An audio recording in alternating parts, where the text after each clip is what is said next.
네, 여러분 안녕하세요. 드디어 이제 2027년도 합격을 위한 선제국어의 월요 라이브 시작해 보도록 하겠습니다. 큰 박수와 함성 소리로 시작을 해보도록 할게요. 반갑습니다. 여러분 너무 반갑습니다. 드디어 저희가 그쵸 많은 준비 끝에 그리고 지난 시간에 사실 그쵸 월요 라이브를 했습니다. 그래서 많은 준비 끝에 이제 월요 라이브 시즌 1을 하도록 하는데 여러분들 월요 라이브는요 월요일마다 진행이 됐지만 시즌 1, 시즌 2, 시즌 3 성격이 조금씩 다릅니다. 근데 시즌 1에서는 어떤 내용을 하고 또 우리가 무엇을 준비를 해야 되는지 간단하게 이제 말씀드리도록 할 텐데요. 일단 시작하기 전에 여러분들의 반응을 봤더니 반응이다. 너무 어려워요. 반타작했어요. 등등의 지금 얘기를 많이 하십니다. 괜찮아요. 일부러 오늘 한번 원래는 12문제 내야 되는데 지문 난도를 약간 높게 해서 일부러 한번 10문제를 내본 거고요. 그리고 이제 여러분들이 좀 즉각적으로 이렇게 의견을 많이 주세요. 몇 분 안에 풀었어요. 시간이 부족했어요. 이런 어떤 평가를 좀 듣고 싶어가지고 제가 여러분들한테 오늘은 약간 어려운 문제를 좀 냈다. 이렇게 이제 말씀을 드리고 싶습니다. 그리고 이제 좀 이따 설명하겠지만 통 속의 뇌를 지금 보고 많은 분들이 으악 뭐 이러신 것 같은데 여러분 계속 말씀드리지만 지금 철학이나 특히 논리 제재가 나와요. 그래서 제재를 너무 편향적으로 생각하고 공부를 하시는 건 좋지가 않다. 정말 다양한 글을 읽어봐야 된다. 이렇게 좀 보시기 바라고요. 지금 여러분들의 글을 쭉 보니까 불맛이에요. 50점 나왔어요. 막 이런데 괜찮습니다.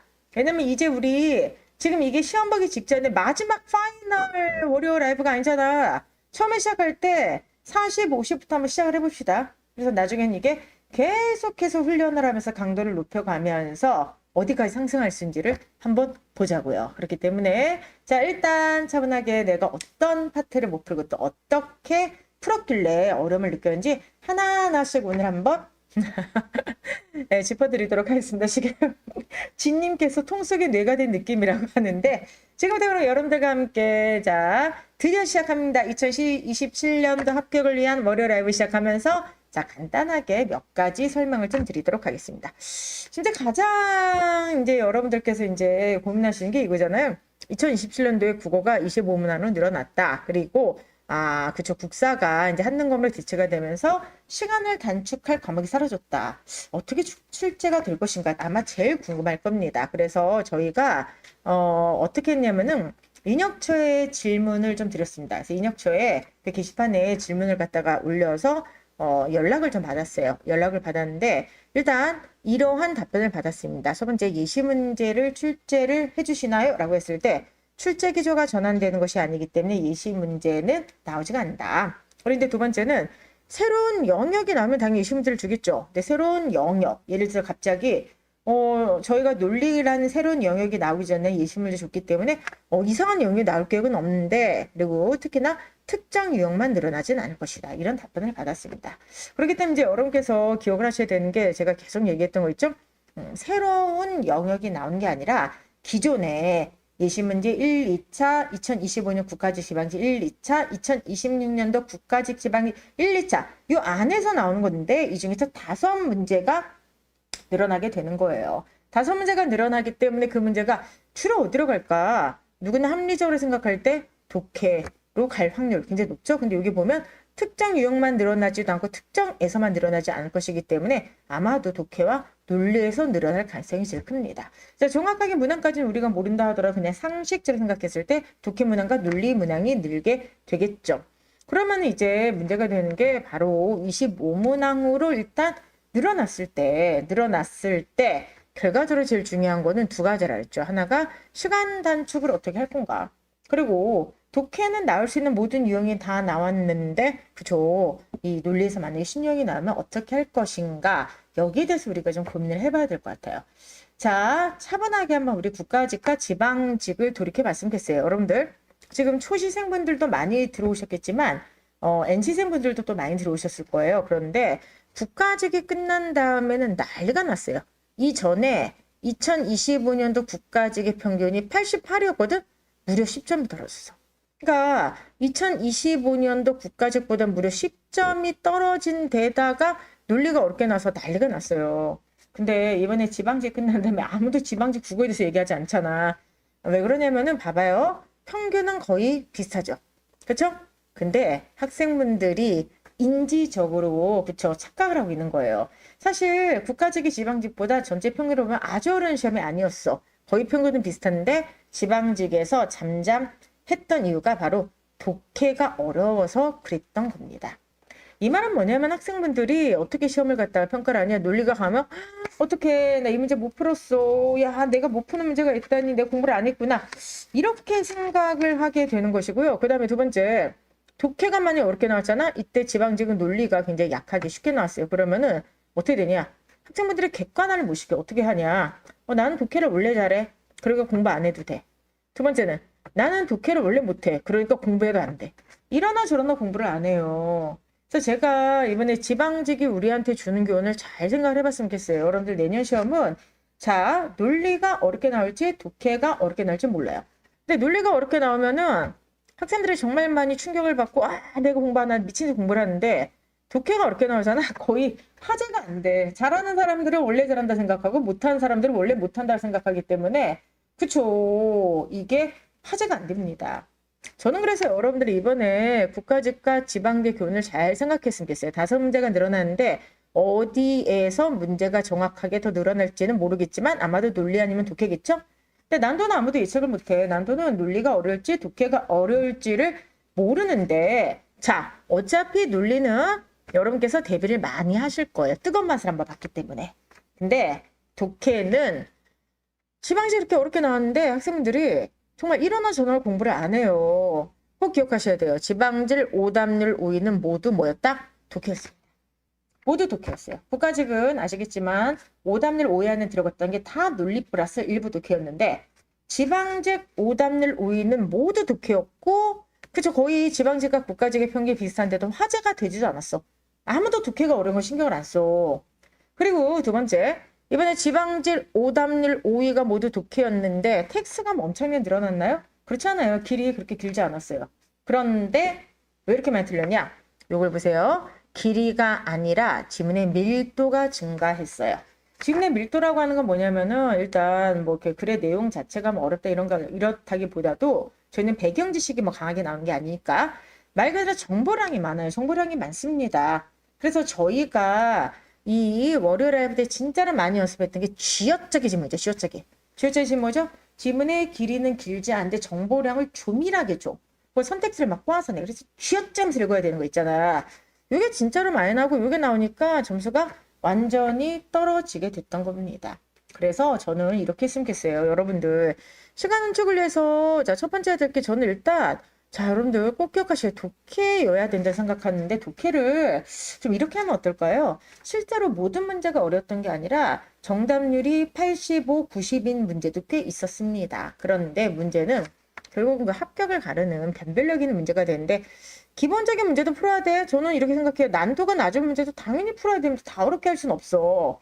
근데 저희가 이 월요 라이브는 아무래도 한정된 시간은 조금 문제를 풀잖아. 그래서 기본형 안 내겠다는 게 아니야. 기본형을 내지만 그쵸. 약간 이 쥐어짜기 지문 있잖아.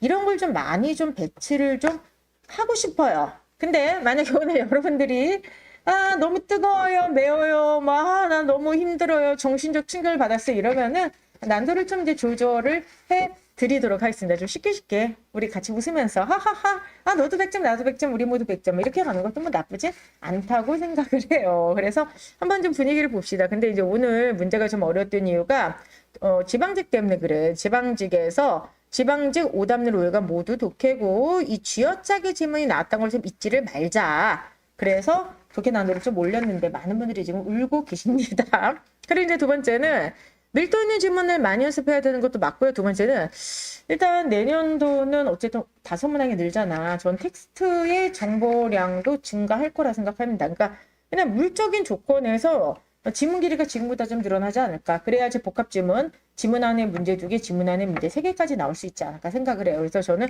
절대적인 정보량은 늘어난다라고 생각합니다. 그리고 이제 마지막으로 여기는 독해에 대한 얘기를 하면 마지막에는 논리에 대한 얘기를 안 할 수 없는데 논리도 자 이번에 우리가 막 신유형만 미친 듯이 했잖아. 신유형을 되게 열심히 했잖아. 근데 지방지에 다시 기본형만 나왔죠. 내년에 어떻게 나올지 아무도 몰라. 기본형이 4문제 나오고 신유형이 1문제 나올지 기본형만 다 5문제 나 4문제가 나올지 아무도 모르는 거야. 그래서 논리는 좀 다양하게 대비를 해야 될 것 같다. 이렇게 생각을 해야 될 것 같습니다. 그래서 어쨌든 간에 다양한 의견 좀 주시고요. 저희 소장님께서 지금 모니터링 하고 계세요. 그러면서 여러분들 의견 중에서 저희가 여러 의견을 좀 이렇게 취합해서 연구소 내부에서 이제 회의도 좀 해야 되겠죠. 그래서 이제 난도 조절에 대한 회의도 해야 되는데, 일단 오늘 지금 불맛이어서 지금 눈물 흘리고 계신 분들이 계시는데, 이런 의도로 하는 거예요. 그러니까 앞으로 쉬운 것도 할 거야. 쉬운 것도 하는데 약간 좀 경각심도 가지고, 또 하나는 시간이 아깝잖아. 월요일 날. 그쵸? 그래서 제 생각에는 이제 독해가 이렇게 어렵게 나와서 이걸 조금 난도를 높였는데, 하여간 제 의견을 좀 들어보도록 하겠습니다. 아니, 아까는 막 울면서, 그쵸? 아, 어려워. 그런데 지금은 또 불맛으로 해주세요. 이거 뭐지? 나 큰일 났다. 자, 어찌되었든 간에, 자, 지금까지 이제 여러분께 설명을 했고요. 시즌1의 특성을 말씀드리도록 할게요. 시즌1은 기본 개념할 거고요. 빈출 유형 뭐가 나온지 유형 정리해 드릴 거고요. 그 다음에 계속 얘기했지만 독해력 강화. 이번에 지방직의 교훈을 잊지를 좀 말자. 독해가 내년에 어렵게 나오고 논리가 쉽게 나올 수도 있어. 아무도 몰라. 뭐 반대가 될 수도 있죠. 혹은 양쪽 다 쉬울 수도 있고 양쪽 다 어려울 수가 있겠지만, 지방직의 교훈을 좀 잊지를 말자. 독해가 어렵게 나왔다. 알겠습니까? 요즘 잊지 마셨으면 좋겠고요. 그래서 이걸 하기 위해서 저희가 시즌 1하고 시즌 2까지는 1일독을 새로운 문제를 제공해 드릴 생각이에요. 지금 오늘부터 나눠드린 1일독은 기존의 문제가 아니라 저희가 지금 매주마다 만들고 있습니다. 매주마다 만들면서 지금 제공을 할 예정입니다. 그래서 기본적인 독해력을 좀 앞에 시즌 1과 시즌 2에서 올리고요. 그리고 제일 중요한 것 중에 하나, 타이머 좀 활용하세요. 오늘은 앞단의 설명이 좀 길어서 10문제를 했어. 좀 여러분들 한번 점수도 보고 하려고. 근데 12문제 넣었으면 막 난리 날 뻔했네. 시험지 막 찢을 뻔했네. 다음 주부터는 12문제를 좀 가고 싶은데, 어쨌든 25문제잖아. 그래서 12문제를 좀 가고 싶어요. 근데 일단 17분의 타이머를 드리긴 하는데 좀 부족하면 18분 쓰셔도 되고요. 어쨌든 간에 오늘 하여간 분위기 보고 있다 우리 자유롭게 좀 의견 좀 나눠요. 그래서 저는 12문제로 갔으면 좋겠는데 하여간 좀 보도록 하죠. 자, 그러면은 지금부터 1번 문제부터 보도록 하겠습니다. 지금 아마 이 수업을 들으시는 분들 중에서 초시생 분들도 되게 많을 거예요. 초시생 분들은 약간 이제 어리바리 하시죠. 국어 어떻게 나오는 거야? 뭐 수능하고 뭐가 달라? 이거 피스 유형이라는데 피스과는 또 뭐가 비슷하지? 이러시면서 오시는 분들도 되게 많이 계실 것 같습니다. 그래서 아무래도 오늘은 첫 수업이다 보니까 초생분들이 문제 푸는 방식을 전혀 모르시는 것 같아요. 그래서 1번 문제가 정답들이 박살이 났어요. 48%가 나왔는데, 자, 일단 말씀드리도록 할게요. 1번 문제는 그냥 수업 들으세요. 수업 1번 문제를 풀기 위한 수업 시간이 6시간도 안 될걸? 한 이틀도 안 걸려서 끝내, 이거를. 그래서 여러분들 1번 문제는 자, 초생분들에 한해서 별표해 두시기 바로 옆에다 써놔요. 수업 좀 듣자. 수업 들으면 다 됩니다. 걱정하지 않으셔도 돼요. 그리고 실제로 1번에 해당하는 수업은 정말 짧아요. 정말 짧으니까 걱정하지 않으셨으면 좋겠어요. 그래서 N생분들에게 뭔지 아시죠? 일단 자, 오늘은 초생분들 놀라지 마시고요. 문제를 푸는 방식만 알려드릴게요. 이게 그 유명한 공문서 수정하기 문제가 되는 겁니다. 이제 공무원 시험에 1번 항상 해야. 항상 이제 얘가 나오는데 공문서 수정은 뭐냐면 조건이 나와. 이게 바로 조건인데요. 조건의 개수가 계속 늘어날 수는 있어요. 근데 현재까지 나왔던 일단 대표적인 조건이 이거죠. 첫 번째, 성분이 생략되지 않도록 해라. 성분 생략. 두 번째는 요것 좀 한번 초생분들 자, 요거 한번 줄쳐보세요. 대등한 것끼리 접속할 때는 구조가 같은 표현 사용하는데 여기다 이렇게 줄쳐놓고요. 병렬 구조라고 쓰세요. 병렬 구조. 이거는 그냥 맨날 나온다 생각하면 돼요. 여러분께서 내년에 그저 시험을 보든 아니면 올해 기출을 보든 작년 기출을 보든 이거는 맨날 나온다. 대등한 것끼리 접속할 땐 구조가 같은 표현을 써라. 이것이 되는 것입니다. 그래서 이거는 병렬 구조는 오늘 그냥 간단하게만 할게요. 영어에서 등위 접속사는 뭐가 있죠? and, but, or 있죠. 그러면은 등위라고 해서 대등한 의미를 가진 말 앞 뒤에는 비슷한 구문을 사용하라고 하는 거야. 쉽게 얘기하면 여기서 명사구가 나오면 여기도 명사구를 쓰고 여기가 만약에 동사형용사 같은 서술성이 나오면 여기도 서술성을 쓰라고 하는 거를 병렬 구조라고 합니다. 수생분들 이거 좀 익히시기 바라고요. 자, 그 다음에 세 번째 문맥에 맞는 정확한 어휘인데 어휘에다가 자 초시생, N시생 모두 별표 자 이거 한자어예요. 한자어휘. 한자어휘인데 이게 이제 되게 중요하고 이게 오히려 이게 기억, 니은, 리을을 그냥 수업 들으면 다 끝나. 근데 디귿은 제가 계속 얘기했지만 한자 어휘는 각자 가지고 있는 기본 이 값이 달라요. 그래서 어떤 분들한테 이게 너무 쉬운 문제인데 어떤 분들은 이런 거 처음 들어봐 막 이런 분들이 있거든요. 근데 나올 만한 한자 어휘도 제 책에 다 정리돼 있어. 올인원 마지막에 정리돼 있으니까 그냥 수업 들어. 그럼 돼. 일단 한자 어휘가 매우 중요하다. 이렇게 보시기 바랍니다. 그리고 마지막 피동과 사동이지 수업 시간 다 해. 자, 오늘 1번 문제는 제가 왜 이렇게 대충 하냐? 아니, 손 선생님 너무 수업을 대충 하시는 것 같아요. 이게 왜 그러냐면은 1번 문제 같은 경우는 일단 수업을 듣고 오셔야 돼요. 수업을 이제 올인원의 마지막 부분 혹은 그쵸 시간 단축 공문서와 문법 주는 책이 있는데 거기 있는 것만 들으면 이런 건 다 맞아요. 그래서 제가 확실하게 말씀드릴 수 있는 것은 오늘 1번 문제 때문에 상처받지 말라는 거예요. 오늘 상처받을 건 여러분들 뭐냐? 논리도 아니야. 논리든지 하면 되니까 독해야. 독해야. 그래서 만약에 오늘 뭐 약간 좀 어려운 질문이라고 하지만 정말 읽기 훈련이 너무 안 되신 분들이 계시면 이제부터 진짜 열심히 하셔야 돼요. 1번은 하다 보면 자연스럽게 그쵸 늘어납니다. 걱정하지 그쵸 않으셔도 돼요. 한번 해보도록 하죠. 다음 중에서 자 적절하지 않은 것은 무엇인가가 요거예요. 장기간 폭염이 지속되면 세균성 질환과 면역력이 저하된다 이렇게 돼 있죠. 그럼 봐봐 면역력은 저하되는 거죠. 근데 세균성 질환이 저하될 수는 없잖아. 세균성 질환은 발생하게 되는 거죠. 그렇기 때문에 이거는 나중에 이렇게 연결 부위 앞뒤를 보게 되면 생략 성분이 빠져있는지 들어간지 알 수 있거든요. 따라서 문장 성분의 생략. 그리고 두 번째, 기업인의 경영 의욕 고치 및 이게 바로 and죠. and부터 와요. 와가고지만 든지 뿐만 아니라 거나든지 및 나중에 거의 외우라고 하는데 어쨌든 간에 그 밑이라고 하는 건 바로 and잖아요. 앞뒤를 보세요. 얘는 기업인의 경영 의욕 고취 이렇게 돼서 명사구죠. 그 다음에는 자 경제 발전을 도모하다 이렇게 돼 있죠. 목적어 소수로가 나왔잖아. 그럼 이거를 꼭 다 안 맞춘다고 하더라도 자 와가고지만 든지뿐만 아니라 거나든지 및 와, 과, 고, 지만 든지뿐만 아니라 거나든지 및 엔드버터 오알이 나왔죠. 그러면은 맞춰주는 게 좋아. 경영 의욕을 목적어 고취하고 이렇게 하는 게 좋습니다.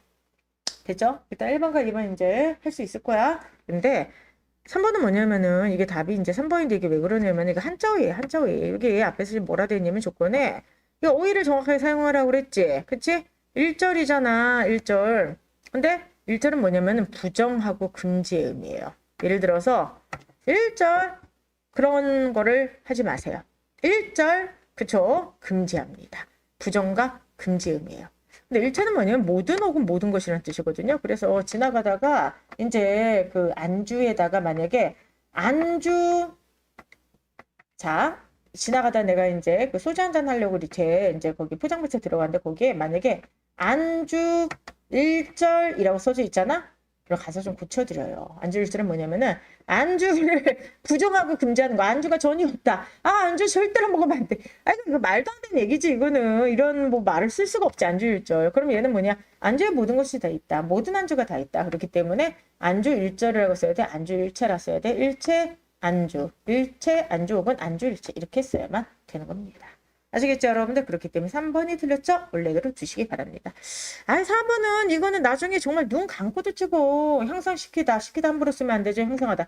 자 이거는 그냥 눈 감고 찍을 수 있도록 제가 해드릴 테니까 1번 틀려서 지금 마상을 입으신 우리 초생분들 그리고 나 NC생인데 이거 왜 틀렸지? 뭐 그동안 좀 긴장이 풀린 거죠. 이제 하면 돼. 이분들은요. 올인원 수업을 끝까지 들읍시다. 올인원 수업의 마지막 부분 정도에 이게 다 나와 한자위까지. 그리고 선생님 저는요 공문서 들었어요. 시간 단축 공문서를 들읍시다. 그럼 다 끝나요. 아시겠습니까 여러분들? 그래서 열심히 한번 수업을 듣고 다시 한번 문제를 푸시기 바랍니다. 조금 기다리는 게 좋을 것 같아요. 자 그럼 지금부터 한번 2번, 3번, 4번을 들어가도록 하겠는데 2번에 뭐 정답들 나쁘지 않네요. 그죠? 70% 정답들이 나왔습니다. 이게 이제 뭐냐면은 그렇다면이라도 있죠? 그럼 이건 뭐냐면은 그러므로죠. 그럼 얘는 이제 결론이야. 아시겠지만 이제 논리 문제를 뭐 기본형, 심화형으로 하는 건 좀 안 맞을 것 같고 기본형은 그러니까 이정철 좀 많이 냈던 문제 그다음에 이제 신유형이라고 해야 되나요? 그러니까 국가자에서 처음으로 나왔던 어떤 문제 올해 이런 거 신유형이라고 한다고 하면은 이거는 기본형 문제의 가장 대표적인 문제죠. 그러니까 기본형 문제에서 제일 많이 나온 게 명제 논리에서 타당한 결론 찾기. 그 다음에 이게 결론이가 결론 앞에 빠져 있죠. 이게 바로 생략된 결론, 그러니까 전제 찾기예요. 그래서 이 문제 유형은 명제 논리 중에서 생략된 전제를 찾는 문제인데 생략된 전제 찾기 문제는 사실 이번 문제는 어려운 문제가 아니에요. 이제 생략된 문제 찾기는 그 수로 논리가 어려워요. 어쨌든 간에 아직 수로 논리는 제가 보여드리지 않았어요. 우리 한번 천천히 한번 정보를 이렇게 정리를 한번 해보도록 할게요. 자, 하반기에 해외를 가려고 해요. 근데 여기 지금 그쵸 논리 연결사도 보이고요. 여기 지금 보시면 북한 명제 보이네요. 첫 번째 한번 정보를 한번 정리해 볼게요. 영국이 선정되지 않으면 대만이 선정된다고 해요. 자, 근데 이번에 뭐라고 하냐? 일본이 선정된다면 독일도 선정된다고 합니다. 근데 3번이 뭐냐면은 영국과 독일이 모두 선정된다는 것은 아니에요. 그럼 이거 뭐예요, 여러분들? 영국도 선정되고 독일도 선정되는 거는 아니다. 드모로 가니까 영국이 선정되지 않거나 독일이 선정되지 않습니다. 근데 결론이 뭐냐면은 이게 지금 하나가 지금 빠져 있어. 근데 결론이 뭐냐면 따라서 일본은 선정되지 않다가 결론이야. 제가 어떻게 푸는 거라 그랬지? 쉽게 얘기하면 역으로 가면 되죠. 그러니까 마지막 결론 일본이 선정되지 않았다를 무조건 찾아서 얘부터 시작해야 돼요. 그럼 위에 있는 전제들 중에서 일본은 선정되지 않았다를 찾아봐. 2번에 대우죠? 2번에 대우니까 만약에 일본이 선정되지 않으려면 독일도 반드시 선정되지 말아야 되죠. 그런데 두 번째 독일이 선정되지 않아야 된다는 걸 찾는 거야. 그럼 독일이 선정되지 않는다는 건 여기 있잖아. 그치? 얘를 남기기 위해서는 얘를 죽여야 되잖아. 선언문에서 얘를 죽이기 위해서는 영국이 선정된다가 들어가야죠. 그래야지 얘가 죽죠. 그쵸? 그런데 그럼 마지막에 영국이 선정된다는 거를 확보를 해야 되지. 그럼 여기 또 1번의 대우가 되겠죠? 대만이 선정되지 않으면 영국이 선정되죠. 그렇기 때문에 결론적으로 얘기하게 되면 이거는 그쵸. 대만은 선정되지 않는다. 정답 몇 번 되겠어요? 2번이 되겠습니다. 됐습니까? 그렇게 보시기 바랍니다. 할 수 있겠어요? 여러분들 잘하셨어요? 그래서 어쨌든 2번의 답은 2번인데 자, 이 문제를 지금 어떻게 보면 어떤 분들은 풀 수 있어요 라고 생각하지만 선생님 저는 이거 어떻게 풀지 전혀 모르겠어요 이러신 분들이 있을 거예요. 근데 그런 분들은 일단 여기부터 연습하면 돼요. 첫 번째 정보를 좀 정렬을 하는 방식을 배워야 되는데 그게 기호화예요. 그러니까 명태논리에서 일단 여기 있는 그런 정보를 5가지 방식으로 정보를 정렬시켜요. 그런 다음에 추론식을 사용하는 법을 배우셔야 되는데 추론 형식이라고 하는 거에서 가장 기본적인 게 대우, 후권 긍정, 부정이죠. 정권 긍정, 그 다음에 방금 썼던 게 선언지 제거예요. 선언지 제거. 요거 썼거든요. 그래서 만약에 지금 이 내용이 그쵸 너무 이렇게 어떻게 보면 약간 외계어처럼 들린다 이러면은 아직 논리를 시작을 안 한 거예요. 근데 논리 시작하면은 오늘 제가 지금 시간학습 논리하고 왔거든요. 근데 시간학습 논리를 오늘 수업만 들었어도 이 정도는 아마도 무난하게 풀 수가 있을 거예요. 그래서 이때 쓰였던 추론 규칙 대우 정권 긍정 선언지 제거다. 이렇게 보시기 바랍니다. 됐습니까, 여러분들? 이렇게 보시기 바랍니다. 오케이. 그 다음에 지금 제가 언뜻 톡을 봤더니 시키다가 하다로 되면 이게 왜 하다로 붙여야 되냐고 계속 질문하시는데 자, 학생분 수업 들으세요. 근데 그냥 너무 궁금하시면 설명드릴게요. 시키다는 사동을 만드는 표현인데 시키다를 함부로 쓰면 안 돼. 왜 안 되냐? 우리나라는 영어랑 달리 사동과 피동을 되도록이면 많이 안 쓰도록 돼 있어요.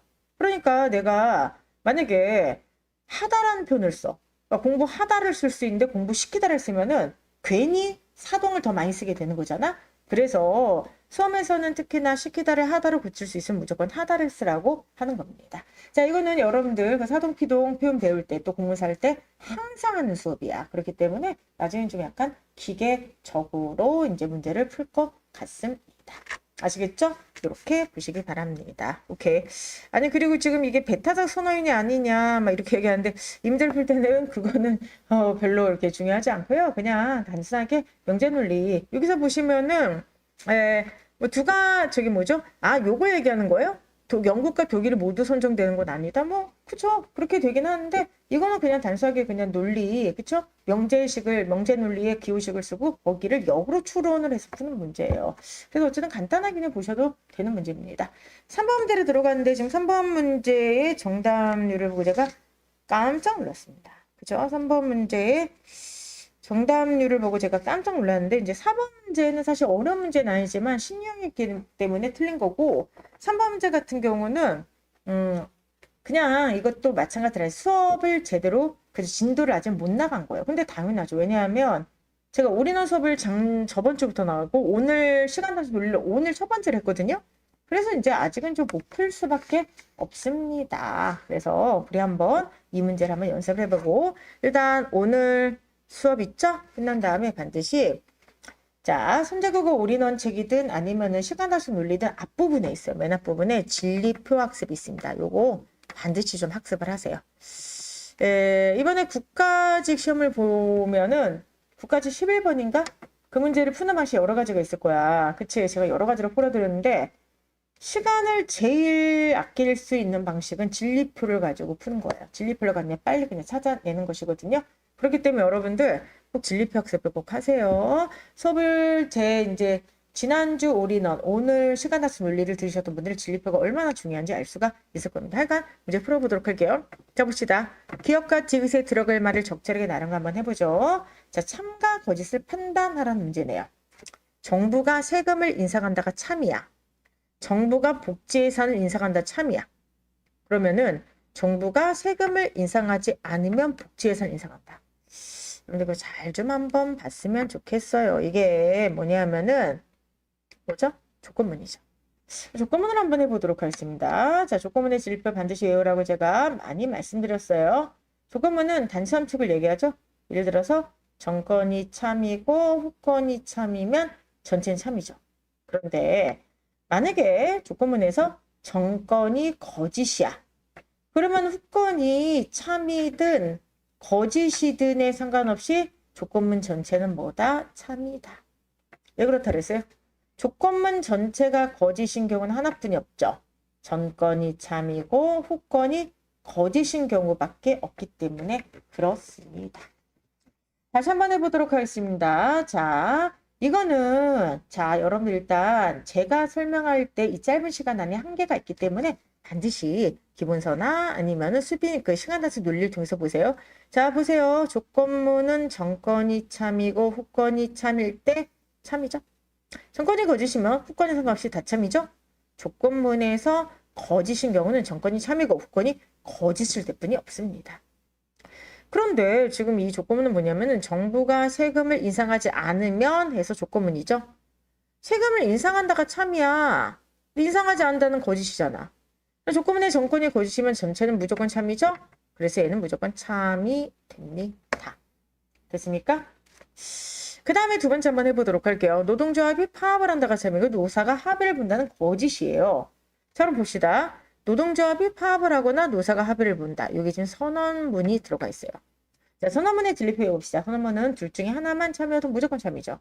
그러니까 얘가 아무리 거짓이라고 하더라도 선언문의 하나가 참이면 전체가 참이니까 얘는 무조건 참이 됩니다. 자, 마지막. 얘도 마찬가지로 조건문이에요. 그런데 이번엔 뭐냐면 이 조건문 전체가 거짓이래. 조건문이 거짓인 경우는 하나뿐이 없잖아. 정권이 참이고 후권이 거짓이죠. 그러면은 이 앞에가 참이고 후권이 거짓이라고 하는 거예요. 됐습니까? 이것만이 거짓이야. 그러니까 봅시다 여러분들. 정부의 환경정책이 강화되지 않다가 거짓이야.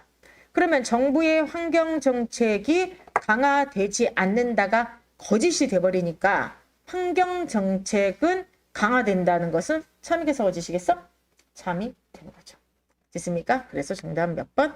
1번이 되겠습니다. 3번 난도가 제일 높을 거예요 여러분들. 됐습니까? 그렇게 보시기 바랍니다. 지금 자 봅시다. 이거 좀 많이 좀 어렵게 생각하시는 분들은 3번 때문에 아마 좀 난도가 좀 올라갔다 느끼셨을 텐데 진리표를 다시 한번 학습하셨으면 좋겠어요. 우리 오늘 한번 요거 한 번만 배워보도록 하죠. 얘가 지금 조건문이에요. 자, 근데 얘가 조건문이라 했을 때 전권이 참이고 후건이 거짓인 경우에만 거짓이죠. 그러니까 얘가 거짓이니까 후건이 거짓이라는 거야. 얘가 거짓이니까 정부의 환경 정책도 강화되지 않는다는 것은 거짓이다. 그럼 강화되지 않는다가 거짓이니까 강화되겠죠. 됐습니까? 그렇기 때문에 정답은 1번이 되겠습니다. 됐습니까? 이렇게 보시기 바랍니다. 지금 저거는 어떻게 읽어야 돼요? HYSKWO니까 어떻게 읽어야 돼요? 히스쿠 님께서 이런 유형 처음 봤어요 라고 하는데 처음 봤겠죠. 왜 그러냐면 아직 안 나왔으니까. 그러니까 여러분 이렇게 생각하셔야 돼요. 현재 17문제가 나왔잖아. 인역처 1차 세 문제, 인역처 2차 세 문제, 그러니까 저기 두 문제. 논리 문제 얘기하는 거야. 논리 문제. 그리고 국가직 작년 세 문제, 지방직 세 문제, 올해 국가직 세 문제, 지방 세 문제 해가지고 전체가 17문제가 나왔어요. 근데 논리의 유형이 얼마나 맞아? 더군다나 이 17문제가 다 새로운 17개 유형이 난 게 17개 문항이 난 거잖아. 유형이 겹친 게 되게 많아요. 그러니까 지금 문제가 뭐냐면은 17개 문제가 앞으로 날 모든 유형은 분명히 아니라고 하는 거예요. 그렇죠? 그렇기 때문에 이 문제는 사실 진리표를 정확하게 학습하면 누구나 쉽게 풀 수가 있고요. 그리고 계속 말씀드리지만 저희가 이제 문제를 개발하고 변형을 개발하고 계속 문제를 만들어서 좋은 문제를 제공해 드리지만 이 문제의 원형에 해당하는 문제는 다 필수 문제예요. 그래서 학생분들 중에서 선생님 이제 필수 문제 풀어야 되지 않아요? 라고 계속 질문하는데 이미 풀고 있거든요. 이미 다 필수 문제를 제가 변형해서 저희 시험에 맞게 지금 그쵸 제작해서 쓰고 있는 것이기 때문에 이 문제도 제가 개발한 문제가 아니라 실제로 아직은 저희 시험에 안 나왔지만 필수에서 나왔던 문제예요. 알겠습니까? 그렇게 보시기 바랍니다. 자, 논리 문제만 다 틀렸는데 올인원 들으면 괜찮을까요? 100% 괜찮아집니다. 걱정하지 마시고요. 어쨌든 이건 열심히 푸시기 바랍니다. 자, 그러면은 이제 자 봅시다. 올인원 공무원과 시간단식 논리에 대해서 잠깐 설명을 좀 해드리도록 하겠는데요. 일단 논리는 무조건 수업을 들으면 됩니다. 논리 공문서는 저한테 맡겨주시면 돼요. 아시겠죠? 자, 그러면 이때쯤 여러분들한테 자 치킨을 걸고 제가 한번 문제를 내도록 하겠습니다. 자, 문제 내도록 하겠습니다. 자, 이번 주에 학습에 대한 어떤 복습을 한번 해보도록 하겠습니다. 자, 소장님 가장 먼저 답을 올리신 두 분을 좀 선정을 해 주시기 바랍니다. 오늘 저희가 이제 진리표에 대해서 배웠는데, 그쵸? 진리표를 배운 다음에 그 중에서 학생들이 가장 어려워하는 게 바로 조건문의 진리표였습니다. 자, 조건문의 기능 혹은 개념 혹은 정의를 빨리 한 줄로 얘기해 주세요. 조건문은 뭐뭐뭐뭐의 기능을 가지고 있다. 자, 빨리 쓰시기 바랍니다. 두 분 선정해 보도록 하겠습니다. 조건문은 띵띵띵띵의 기능을 가지고 있다. 오케이, 캐럿님, 오케이, 로렐라인님 두 분, 오케이. 캐롤린과 로렐라인님께 오늘 통달글 한 마리씩 드리도록 하겠습니다. 가장 빠르네요. 한희 씨가 저분은 지금 너무 급해가지고 마침법도 틀려 보여. 그래서 어쨌든 조건문은 단순 함축의 기능을 가지고 있다. 아직 수업을 듣지 않으신 분은 단순 함축의 기능이라는 게 도대체 뭐냐? 단축 함축이 아니라 단순 함축의 기능을 가지고 있다. 이제 이렇게 얘기했는데 이게 이제 뭐냐? 이게 궁금하신 분 있을 것 같아요. 자, 같이 우리 크게 한번 얘기해 볼까요? 자, 뭐죠, 여러분들? 조건문은 그쵸? 정권이 참이면 무조건 후권이 참이다. 정권이 후권을 함축한다. 정권이 참이고 후권이 거짓인 경우는 거짓이다. 그죠, 여러분들? 그렇게 보시기 바랍니다. 단축 함축이라고. 아시겠죠? 그래서 어쨌든 간에 조건문은 단순 함축의 기능을 가지고 있다. 자, 두 분 축하드리고요. 자, 끝까지 어쨌든 여러분들 열심히 들어주시면 제가 중간중간에 갑자기 동달글 쏘도록 하겠습니다. 자, 그래서 어쨌든 간에 오늘 논리를 틀리셨던 분들은 너무 마상을 좀 깊게 읽지 마시기 바라고요. 논리는 하면 할수록 늘고요. 그 다음에 또 하나는 제대로 배우고 정확하게 배우면은 되게 재미있는 파트예요. 그래서 올인원 공무원 국어 지난주에 개강해서 아직 진도를 많이 못 나갔어. 시간 단축 논리 훈련 저 오늘 개강했어. 오늘 개강해서 방금 수업 마치고 뛰어온 거예요. 그래서 이제 특히 출생분들은 아직 문제를 좀 많이 못 푸니까 걱정하지 마시고 끝까지 열심히 풀어주셨으면 좋겠습니다. 자, 그럼 오늘의 논리 네 번째를 한번 풀어보도록 하는데 사실 이 네 번째 문제 같은 경우는 앞에서 배웠던 그런 추론 규칙을 모르고도 풀 수가 있는 문제죠. 자, 그래서 한번 이 문제를 좀 풀어보도록 하겠는데 정답률을 봤더니 전체 정답률은 55%예요. 자, 그런데 상위권은 정답률이 몇 %인지 아세요? 상위권은 95%입니다. 이 상위권 안에는요, 아마도, 그쵸, 이번에 국가직과 지방직을 보셨던 분들이 아마 계실 것 같아요. 왜냐하면 제가 이번에 지방직 국가직 특강 때 다 해드렸던 문제 유형이거든요. 배우면 안 어렵습니다. 한번 해보도록 하겠습니다. 어떤 사건에 대해서 철수한 영희가 다음같이 주장했는데 둘의 말은 각각 하나는 진실이고 하나는 거짓이다. 이 말을 잘 봐야 돼. 이게 뭐냐면은 이제 발문의 조건이 들어갈 거야 계속해서. 그래서 만약에 발문을 제대로 체크를 못하면은 그쵸 실수를 할 수가 있어요. 자 지금 철수와 영희가 말을 하는데 자 보세요. 둘의 말은 각각 하나가 진실이고 나머지가 거짓이니까 그러니까 철수가 진실이면 영희가 거짓말이라고 하는 게 아니라 두 사람 중에서 한 사람이 진실이고 한 사람이 거짓이라는 게 아니라 둘이 말을 했는데 둘의 말은 각각 하나는 진실이고 하나는 거짓이다. 얘가 참면 얘가 거짓, 얘가 만약에 참면 얘가 거짓이다. 이렇게 읽어야 되는 거죠. 그래서 우리 많이 풀어봤죠. 인생분들은. 자 그랬을 때 참인 것만을 모두 고르라. 이렇게 돼 있어요. 그러니까 어떻게 푸는 건지 아시겠죠? 어쨌든 간에 철수가 두 개 말하고 영희가 두 개 말을 했기 때문에 경우의 수가 지금 나눠지죠? 하나를 고정한 상태에서 긍정 부정을 하면 되는데 빨리 여기서 기준을 하면 될 건 항상 얘기하죠. 단순하거나 반복되거나. 그러면은 갑은 유죄가 아니다. 갑은 유죄가 아니다가 똑같이 지금 들어가 있죠. 얘를 기준으로 삼아서 하는 게 낫죠. 그럼 한번 해보도록 하겠습니다. 자, 갑을 병인데 얘가 만약에 참이라고 한번 해볼게요. 그러면은 갑을 병이 있다고 했을 때 갑은 유죄가 아니야. 자, 갑은 유죄가 아니라고 지금 이야기를 하고 있는 거야. 그럼 슬수도 갑은 유죄가 아니다. 그 다음에 영희도 갑은 유죄가 아니라고 지금 이야기를 하고 있습니다. 그럼 얘가 만약에 참이야. 그럼 얘는 거짓이죠? 병도 유죄가 아니다는 거짓이다. 유죄가 아니다는 거짓이다. 유죄가 아니다는 아니다. 이중부정이죠? 유죄가 아닌 것은 거짓이다. 얘가 참이 얘는 거짓이니까 그럼 얘는 유죄가 되겠네요. 얘는 유죄예요. 자 그런데 영희는 지금 술사랑 똑같이 갑은 유죄가 아니다라고 얘기했죠? 얘가 참이면 얘가 거짓이죠.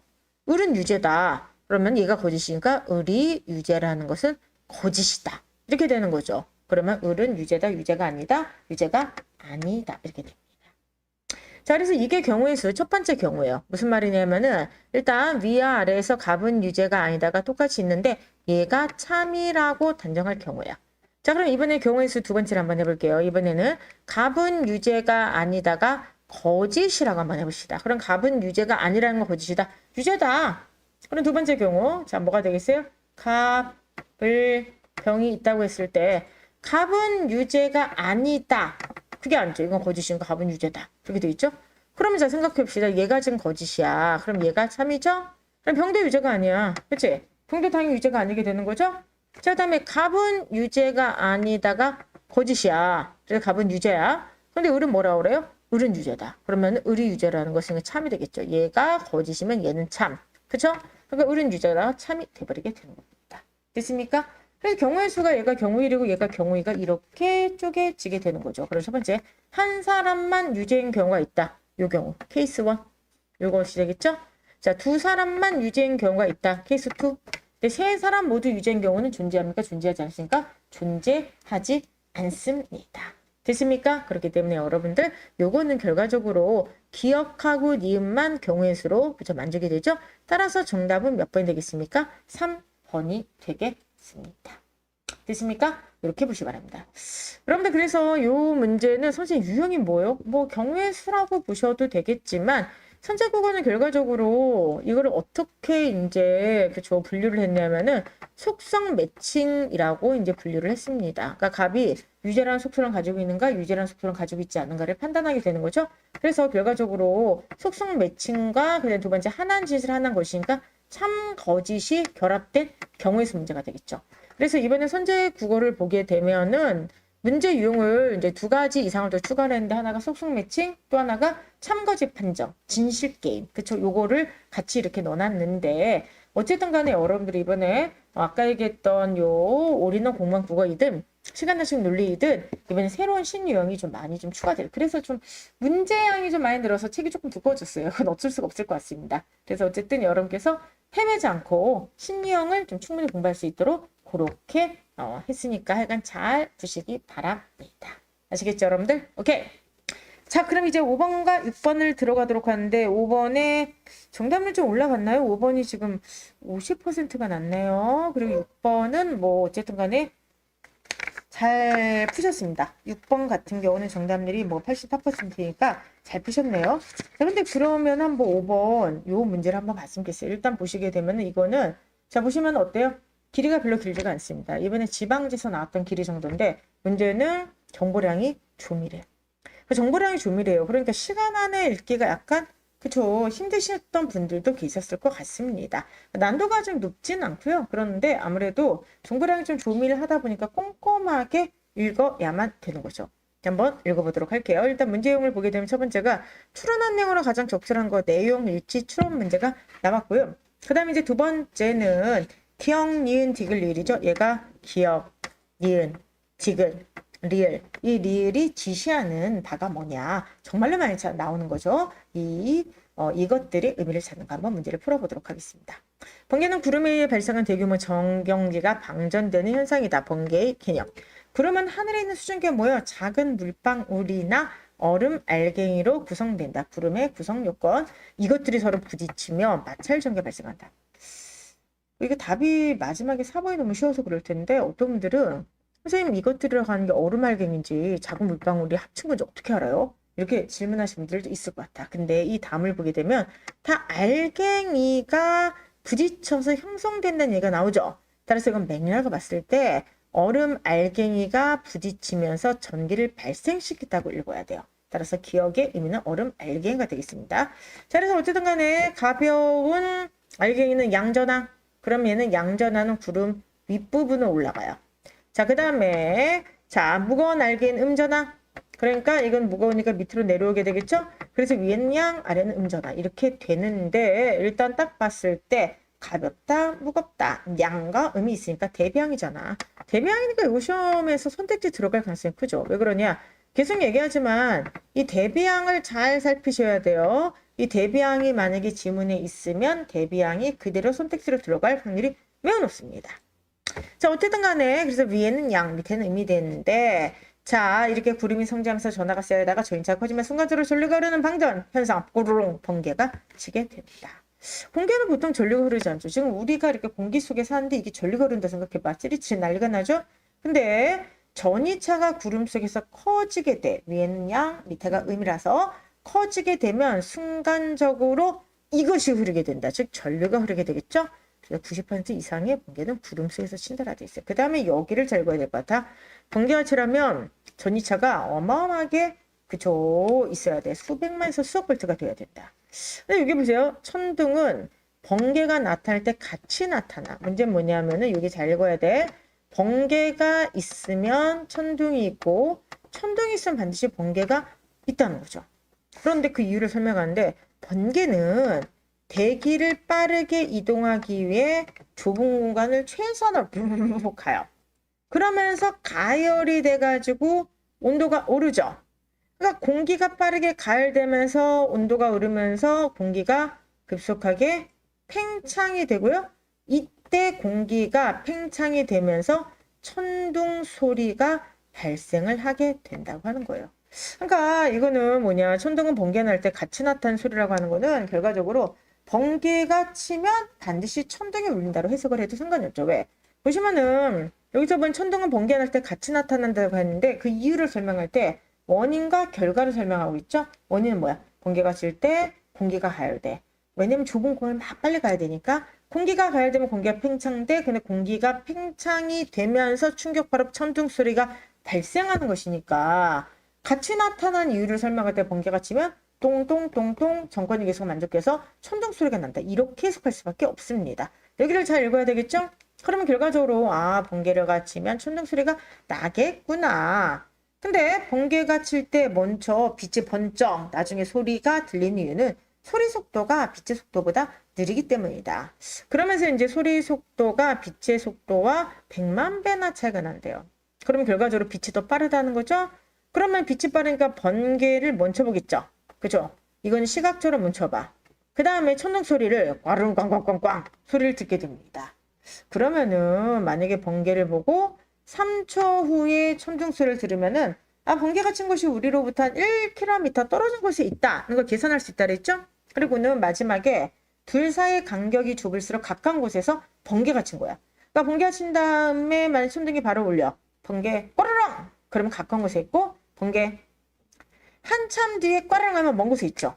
기준을 써놔서 번개 1, 2, 3 꼬르렁 하면 번개는 1km 자 떨어진 곳에 쳤다. 이렇게 돼 있어요. 그러면 결과적으로 얘의 위치를 알면 당연히 그쵸. 얘를 알 수가 있겠죠. 시간 간격을 알면.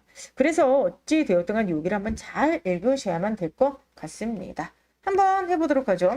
이 글에서 출연한 내용으로 가장 적절한 것은 무엇인가? 1번은 아마 많이 찍으셨을 거야. 1번에 방금 번개가 쳤다면 천둥 소리가 몇 초에 들릴지 예측할 수 있어? 자, 이 글에서 지금 얘기한 건 뭐냐면은 번개가 쳐. 그치? 그리고 그 다음에 천둥 소리가 바로 치면 가까운 곳에 있다는 거야. 자, 그러면은 방금 번개 쳤죠? 그쵸? 근데 만약에 번개가 친 곳이 나로부터 얼마나 떨어진지 알 수 있으면 천둥 소리가 몇 초에 들릴지 예측할 수 있죠. 아, 번개가 바로름 쳤어. 근데 만약에 3초 뒤에 천둥이 들려. 그러면 이 번개 친 곳이 내가 있는 곳에서부터 1km가 떨어진 곳이라고 했잖아. 그럼 천둥 소리가 몇 초 후에 들릴지를 예측할 수 있기 위해서는 여러분들 그럼 뭐가 있어야 돼? 역으로 그쵸. 번개가 친 곳이 나와 얼마나 떨어져 있어야 한지를 알아야 되지. 그치? 정확하네요. 거기 보시면은 위치를 모르기 때문에 예측할 수가 없게 되는 거죠. 됐습니까, 여러분들? 그러니까 이거는 당연히 그쵸. 알 수가 없죠. 1번은 많이 틀렸을 거야. 왜 그러냐면은 그냥 읽으면 맞는 거 같거든. 마지막에 보게 되면 뭐라 되어 있냐. 선생님이 번개를 보고 3초 후에 천둥 소리 들었으면 1km 떨어진 곳이잖아요. 그러니까 결과적으로 우리는 번개를 보고 나서 시간을 알 수 있다는 거잖아요. 아니죠. 방금 번개가 쳤다면 천둥 소리가 몇 초 뒤에 들릴지는 정확히 예측할 수가 없죠. 왜? 자, 나와 얼마나 떨어진지를 알아야지만 예측할 수 있죠. 다만 이건 예측할 수 있죠. 번개가 치고 좀 이따 천둥 소리가 들릴 수 있다는 건 예측할 수 있지만 몇 초 후에 들릴지는 예측할 수가 없다. 이렇게 되어 있습니다. 자, 지금 강부군님께서 1번에 낚였네라 하더니 갑자기 이거 낚시터가 됐어요. 네, 근데 이런 낚이는 것도 해봐야 돼. 지금 계속해서 얘기하지만 오늘 독해 경각심을 좀 가지라고 제가 중간중간에 함정도 넣고 좀 어려운 문제 뒤에도 좀 넣었어요. 근데 경각심을 가져야 돼. 우리가 독해를 자꾸만 까먹어. 그러니까 논리에 너무 집중하다 보면 또 독해를 까먹게 되는데 양쪽에 좀 균형을 그렇죠. 맞춰야만 됩니다. 아시겠죠? 2번을 보세요. 번개가 치일 직전 구름의 윗부분은 양, 아래는 거꾸로 썼네. X. 됐죠? 천둥 소리가 발생하지 않았다는 것은 번개 치지 않았다. 이거 보세요. 번개와 천둥은 같이 나타나죠. 근데 이 뒤를 읽어보게 되면 약간 인가로 돼 있어. 그래서 번개가 좁은 데를 빠르게 가면서 가열되고 공기가 팽창되면 천둥이 그 축격파를 울리게 된다. 그럼 뭐야? 번개가 치면 천둥이 울리고 이걸 여기서 그냥 같이 난다. 이렇게 얘기하죠. 그러니까 뭐야? 역으로 얘기하면 천둥이 들리지 않으면 번개가 치지 않았다. 답 3번이네. 됐습니까? 그리고 번개가 친 시점과 천둥 소리가 들릴 쯤 가까우면 전이차가 큰지 안 큰지는 알 수가 없지. 이거는 제 시문에 나와 있지 않지. 그러니까 구름 간의 전이차가 그래서 어떤 경우에 더 큰다 이런 거 나와 있잖아요. 다만 번개가 친 시점과 천둥 소리가 들리지 가까우면은 번개가 친 곳이 어디 있다? 가까운 곳에 있다. 그걸 추정할 수가 있게 되는 거죠. 됐습니까, 여러분들? 이렇게 보시기 바랍니다. 오케이. 그래서 5번의 답은 몇 번이 되겠습니까? 3번이 되겠습니다. 풀 수 있겠죠, 여러분들? 그래서 여러분께서 어쨌든 함정이 걸리지 않도록 좀 하시기 바라고요. 6번 문제 잘 푸셨어요. 기억과 릴이 지시하는 것으로 잘못 착지하신 것은 뭐냐? 라고 했을 때 마지막에 이게 그쵸, 번개 좀. 번개인데 1번도 다시 한번 보세요. 1번도 아까 얘기했던 것처럼 4번이 쉽게 나왔기 때문에 이게 번개라고 하실 텐데 1번도 이제 왜 얼음 알갱이들만 되는가. 그 다음에 맥락이 계속 얼음 알갱이들이 부딪히는 맥락이 나왔기 때문에 이건 물방울이 아니라 알갱이라고 보는 게 더 맞습니다. 됐습니까, 여러분들? 그렇게 보시기 바랍니다. 오케이. 자, 그럼 이제 오늘의 문제 1일 1독으로 들어가도록 하는데 1일 1독 들어가기 전에 독해 피지컬 60에 대해서 6인가? 이렇게 어떻게 읽어요, 이거를요? 저는 사실 이게 독해 피지컬 60이 뭔지를 몰랐는데 이게 그 소장님 어디라고 그랬죠? 에? 넷플릭스에서 하는 거예요. 넷플릭스에서 피지컬 100이라고 하는 프로그램을 한대요. 여러분들 아세요?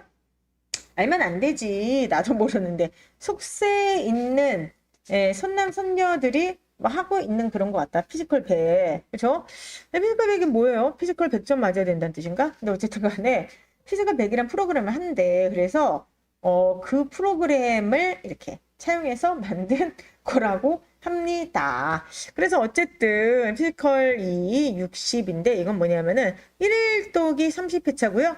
조금 이따 1일 3종 나와. 근데 이게 30회차예요. 그래서 30, 30 합쳐서 60을 한번 완강을 하자. 해서 으쌰으쌰 챌린지가 되겠습니다. 어떤 분이 그런 말씀 하시더라고요. 선생님 전 뒤늦게 시작해서 1일 1독을 아직 시작 못했는데 나중에 그럼 어떻게 해요? 그러면은 1일 1독 하나, 1일 3독 하나 같이 하세요. 시간 많이 걸리지 않습니다. 다만 제가 꼭 말씀드리고 싶은 건 뭐냐면은 독해가 약하신 분들은 당분간은 강의랑 좀 병행을 하세요. 1일 1독도 지문이 만만하지 않은 것도 꽤 있어. 그래서 혼자 풀면 자꾸만 오류가 생기게 될 거예요. 아시겠죠? 지금부터 이제 오늘 7번부터 10번까지 한번 마지막 1일독을 한번 같이 풀어보도록 하는데 잠깐만요. 약간 의견 좀 듣고 싶어. 다음 챕터에서 12문제 하고 싶은데 여러분들 좀 문제가 너무 많아요? 어때요? 예, 과거 1일독 들어도 되죠. 문제 하나도 안 겹치고 이건 새롭게 만드는 것 같아요. 예, 같아요가 새롭게 만드는데 여러분들 문제 난도와 그 양에 대해서 지금 의견 좀 남겨주셨으면 좋겠어요. 12문제 좋아요. 오케이. 그러면은, 그쵸. 12문제를 좀 들어가도록 할게요. 뭐 12사제도 아니고 지금 어쨌든 간에 12문제를 들어가도록 하고요. 난도는 어때요? 난도? 예. 시간을 좀 더 드릴까요? 시간을 소자만 20분을 한번 올려볼까요? 여유 있게 타이머를? 그래서, 예, 사실은 왜, 자, 봐봐. 자, 잠깐 이거 좀 얘기 좀 해봅시다. 10인 문항을 왜 17분을 잡았냐면은, 그냥 기계적으로 얘기를 했을 때, 이게 110분이잖아. 그러면 이게, 그쵸, 25문제고 4과목이잖아요. 그러면은, 문제 하나당 풀 수 있는 시간이, 그쵸, 한 1점 몇 분이고, 국어에는 시간이 27, 28분뿐이 배정이 안 돼요. 근데, 27분과 28분 안에 풀기가 힘들어, 이거는, 국어는. 그래서, 제가 국어는 최대한 35분 안에 좀 풀었으면 좋겠다. 근데 난도가 이제 어떻게 나올지 모르겠지만 이렇게 얘기를 하거든요. 그래서 35분이니까 나누기 1을 하게 되면은 대충 17분 한번 풀어보라고 했던 것입니다. 이게. 그래서 일단 여러분들 17분을 한번 드리는 걸로 한번 해봤는데 일단 지금 처음이니까 그쵸? 처음이니까 수장만 20분으로 할까요? 20분으로 좀 하고 당분간 좀 여유 있게 갑시다. 그러면은 20분으로 가서 좀 여유 있게 하도록 하고요.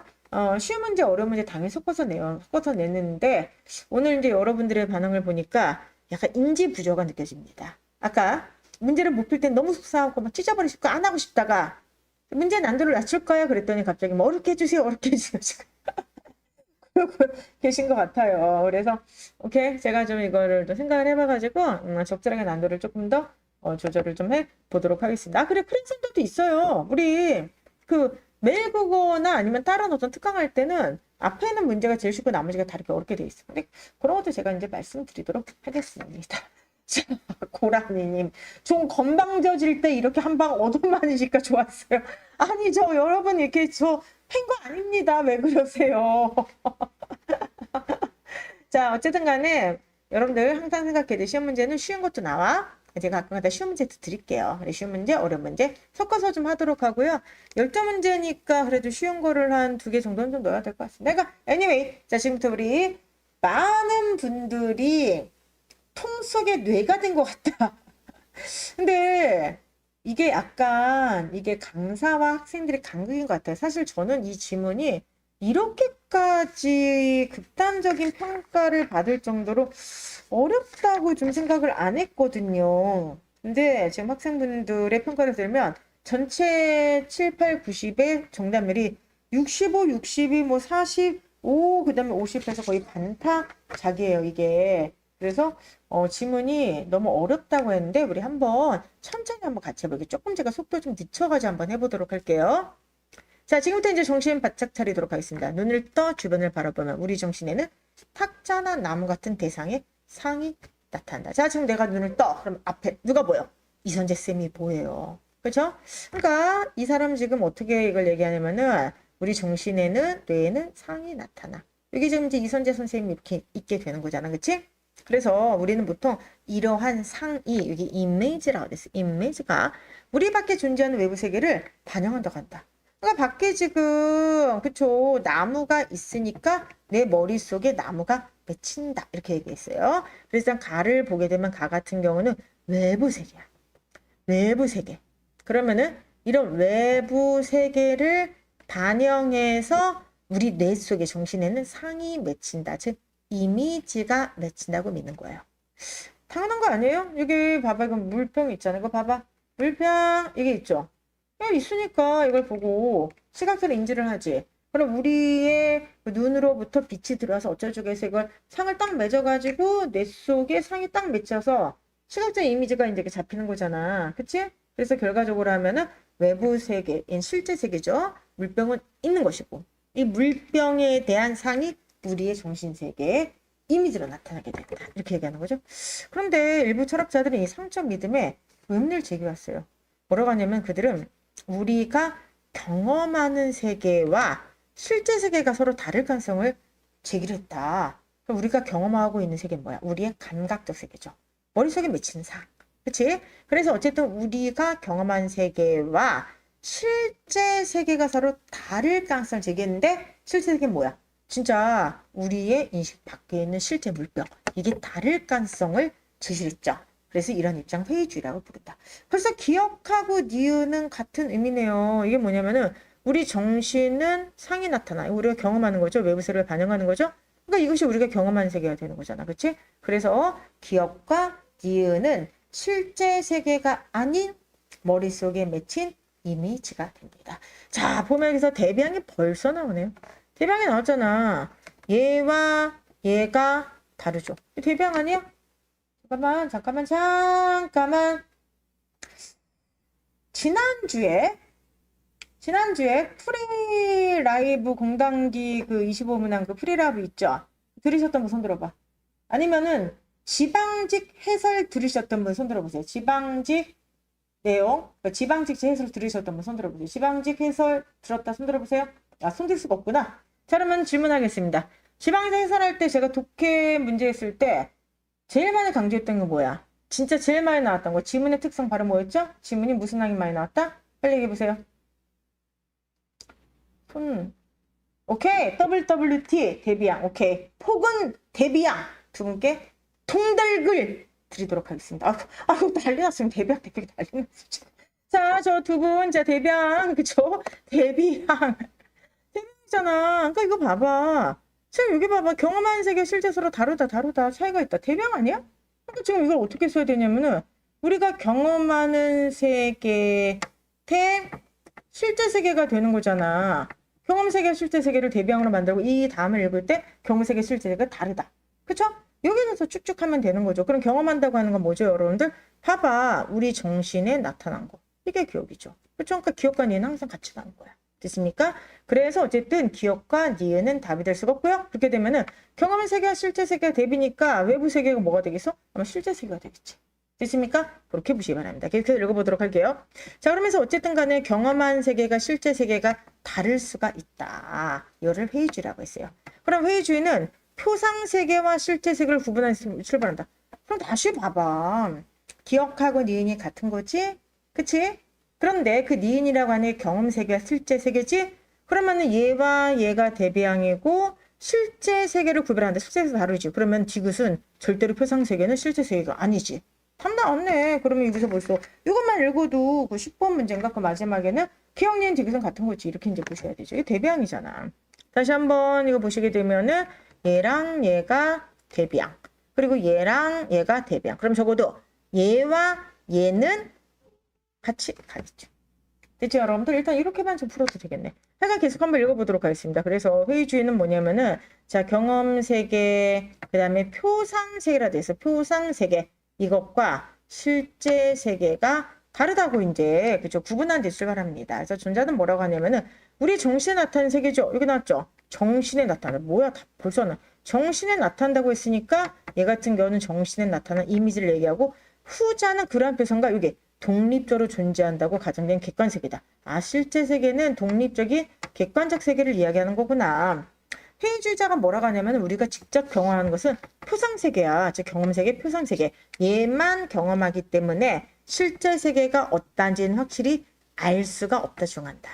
그래서 이런 생각을 극단적으로 발전시킨 현대적 사고 실험이 통속의 내 가설이다. 이 실험실에 따르면 우리는 실험실에 통 속에 담긴 뇌에 불과할 수가 있대. 그러니까 지금 우리가 보고 이런 거는 모두 다 이게 호상일 수가 있다는 거야. 슈퍼컴퓨터가 실제로 이 앞에 물이 없어. 물이 없어. 근데 우리한테 지금 자극을 보내. 물병 이렇게 자극을 보내면은 실제 여기 물병이 없음에도 불구하고 우리는 지금 뭘 볼 수 있다는 거야? 물병을 갖다가 인지를 하게 된다는 거잖아. 그러니까 통 속에 담긴 뇌에 불과하다라고 돼 있죠? 그러면 실제로 존재하는 세계는 뭐야? 실험실.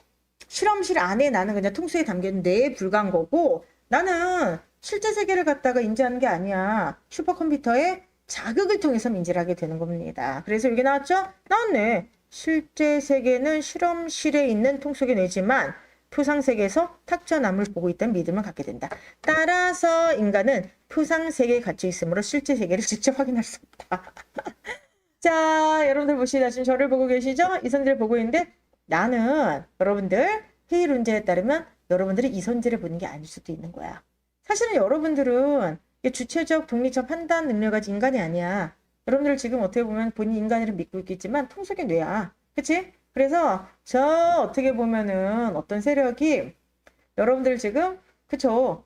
뇌만 딱 적출을 해가지고 통속에 넣어둔 상태에서 자극을 막 주는 거야. 행복해져라. 행복하고 불행해져라. 그럼 불행하고 이선재 강의를 들어라. 그럼 듣게 하는 그걸 이야기를 하게 되는 것입니다. 됐습니까, 여러분들? 그래서 정리 한번 해보도록 할게요. 실제 세계는 객관적으로 존재하는 세계야. 근데 경험 세계 똑같은 말 표상 세계 이건 바로 뭐냐 하면은 뭐가 되겠어요? 그쵸. 실제 세계와 분리된 상태로 어떤 뇌의 정기적 자극에 의해서 인식된 세계고 요거는 일종의 이미지 상에 해당이 되는 겁니다. 공상과학 영화를 생각을 한번 해보세요. 됐습니까? 자, 근데 여기에 대해서 이렇게 해서 한번 반론을 한번 제기해보세요. 만약에 어떤 사람이 회의주의자가 나타나가지고 야, 세계는 허상이야. 니들은 지금 속고 있어. 지금 너희들은 실제 주체가 아니라 통 속의 뇌에 불과해. 그래서 너희가 보고 있는 모든 것은 다 허상이야. 뇌의 정기적 자극일 뿐이야. 이렇게 얘기했다고 합시다. 거기에 대해서 뭐라고 반박하시겠어요? 여기에 대해서 철학자 퍼트남이 반박을 합니다. 통 속에 내 가설은 결코 참여될 수 없다. 그러면서 이제 논리가 나와요. 그의 주장에서 핵심은 이 가설이 스스로를 논파하는 과정이라고 하는 거야. 무슨 말이냐? 스스로를 논리적으로 파괴한다는 거야. 스스로를 논리적으로 파괴하는 과정이란 그것이 참이라고 하면 오히려 자신이 거짓임을 함축하게 된다. 참이라고 주장하면 거짓이 된다. 예를 들어서 모든 일반적 진술은 거짓이다 라고 하는 거는 스스로 논파죠. 왜냐하면 모든 일반적 진술이 거짓이면 이렇게 말한 이 명제도 뭐가 되기 때문에 거짓이기 때문에 그렇습니다. 그래서 어쨌든 따라서 이 명제가 참이라고 존재를 하면 모든 일반적 진술이 거짓이다라고 하면은 결과적으로 여러분들 어떻게 되겠어요? 그쵸? 이거는 스스로를 논파하게 되겠죠? 스스로를 논파하게 되니까 이 명제도 뭐가 돼야 돼? 거짓이 돼야 되죠. 그럼 모든 일반적 진술이 거짓이다는 거짓이다니까 결과적으로 이거는 참이 돼버리니까 스스로를 논파하게 되는 거죠. 이해돼? 그러면 이제 봅시다. 포트남은 통 속에 내 가설을 이것과 동일한 논리 구조다. 다른 말로 하면 스스로를 논파한다. 통 속에 내 가설을 믿게 되면 결과적으로 이 통 속에 내 가설이 거짓이란 걸 입증하게 된다. 그는 이를 설명하기 위해 먼저 여기 나오네. 단어와 대상 사이의 인과적 지시관계를 제시해요. 이게 뭐냐? 그에 따르면 어떤 단어로 실제 대상의 대상, 실제 세계의 대상을 가리키려면 대상과 우리 사이의 실제적인 접촉이 있어야 돼요.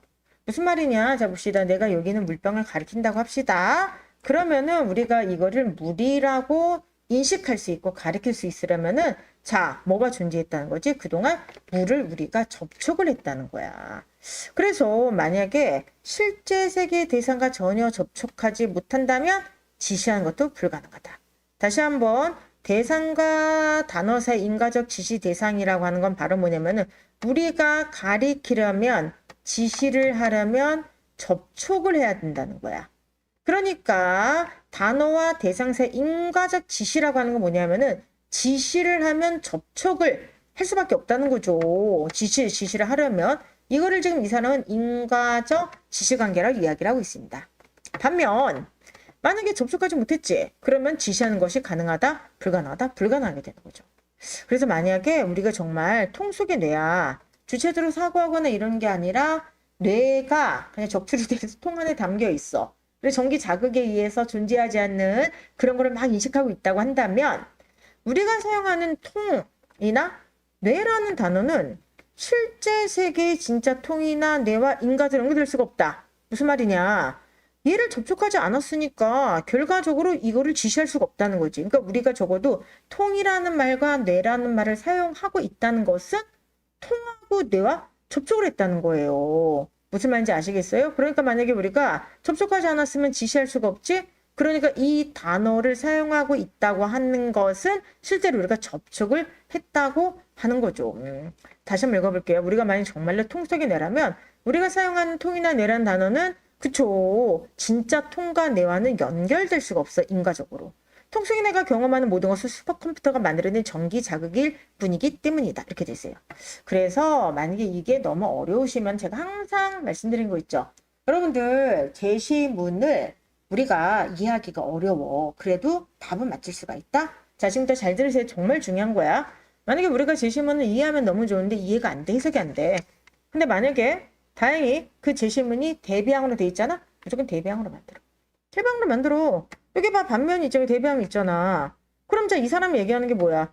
인과적인 지시관계를 제시한다고 하는 것은 통 속의 뇌가 아니라는 거잖아. 근데 여기를 보세요. 만약에 우리가 통 속의 뇌라면 인과적으로 연결될 수 없다. 이렇게 돼 있지. 봐봐. 매우 중요한 얘기 지금 하고 있어요. 글이 다 이해가 되면 최고지. 글이 다 해석이 되면. 근데 만약 글이 이해가 안 됐어. 그럼 구조로 그냥 읽어야 돼. 답을 찍어야 돼. 그럴 때 답을 찍을 때 막 기도하면서 막 이번만 맞겠지 이런 게 아니라 구조를 봐야 돼. 구조. 이게 반면이 있잖아. 대비항이잖아. 그럼 대비항은 바로 뭐야 여러분들? 여기 있죠. 자, 접촉하지 못하면 불가능하다. 통 속의 뇌라면 인과적으로 연결될 수 없다. 그러면은 대비항 만드세요. 만약에 우리가 정말 통 속의 뇌야. 그치? 그럼 우리는 봐봐. 접촉할 수 없다. 인과적으로 연결될 수 없다. 즉 접촉할 수가 없다. 글씨가 너무 지금 이상하네요. 그리고 요거랑 대비가 되는 거잖아. 우리가 통 속의 뇌가 아니야. 그러면은 뭘 할 수가 있다라고 하는 거야? 그죠? 인과적으로 연결될 수 있다. 뭐 할 수 있다. 시작. 접촉할 수가 있다. 이거잖아 지금. 됐습니까? 그러니까 결과적으로 요것만 알아도 있다. 답이 바로 나와. 한번 계속해서 읽어보도록 할게요. 이 대비항 이거 잘 보세요. 이거 대비항. 통 속의 뇌라면 인과가 아니다. 이거 잘 보세요. 그대로잖아. 내가 정말 다른 거 설명했나? 그냥 있는 그대로잖아. 대비항은 뭐죠? 말 그대로 속성 대비, 그 다음에 부정항을 사용해라. 항상 그렇게 얘기하죠? 여기도 대비항 그냥 사용하는 거야. 그럼 계속해서 읽어보죠. 이제 우리가 통 속의 뇌이다 라는 문장이 참이라 가정의 문장. 이 문장이 참이 되기 위해서는 실제 세계 통과대를 가르쳐야 되지. 다른 말로 하면은 뭐가 돼야 돼? 여러분들 접촉이 돼야 되고 인과적으로 연결이 돼야 돼. 그러나 만약 우리가 정말 통 속에 내려간다면은 접촉할 수가 없어. 무슨 말이냐면은 우리가 통 속의 뇌이다 라고 해서 통이라는 단어와 뇌라는 단어를 사용하기 위해서는 진짜 통과 뇌를 경험하고 접촉을 해봤어야 되는 거야. 근데 우리가 정말 통 속에 내려간다면 우리는 실제로 통이나 뇌와 접촉할 수 없죠. 접촉을 해야지 이 단어를 쓸 수 있는데 그쵸? 통 속에 뇌는 접촉할 수가 없잖아. 그렇기 때문에 따라서 인과적 지시관계에 따르면 통과뇌는 실제 세계 것을 지시하지 못하고 표상된 통과뇌만 지시하게 되죠. 말이 너무 어려우면 이렇게 생각하면 돼. 결과적으로 우리는 모두 통 속의 뇌야 라고 말하는 것은 결국 뭐예요? 다시 통과뇌라는 말을 쓸 수 있다는 것은 접촉하고 인과적으로 연결이 됐다는 것인데 통 속의 뇌는 그쵸? 그런 게 없다고 얘기하는 거지. 그러니까 결과적으로 이거는 스스로를 뭐가 되는 거야? 논파하고 있는 거지. 됐습니까? 우리는 모두 통 속의 뇌야 라고 하는 순간 그럼 너는 통과 뇌라는 단어를 어떻게 인식을 하는데? 뭔지 아시겠어요? 정말 통 속에 내려간다면은 우리가 정말 통 속에 내려간다면은 전기 자극에 의해서만 판단할 수 있고 표상할 수 있다면 통하고 뇌를 본 적이 없잖아. 그럼 어떻게 그런 표현을 쓸 수 있는데? 그래서 결과적으로 우리는 모두 통 속의 뇌야라고 하는 것은 스스로를 논파하는 문장이다. 이렇게 되는 겁니다. 따라서 우리가 통 속의 뇌이든 아니든 관계없이 통 속의 뇌 가설은 필연적으로 거짓이 될 수밖에 없다. 그렇기 때문에 우리가 경험하는 것과 실제 세계가 완전히 다를 수 있다는 회의주의자 입장은 거짓이다. 설득력을 잃게 된다. 됐습니까? 이렇게 되는 것입니다. 됐습니까? 오케이. 지금 여러분들의 반응을 보니까 이해하고 맞았다. 이해 못했는데 맞았다. 뭐 여러 가지가 있습니다. 그런데 자 봅시다. 만약에 내가 이 글이 이해가 좀 안 돼.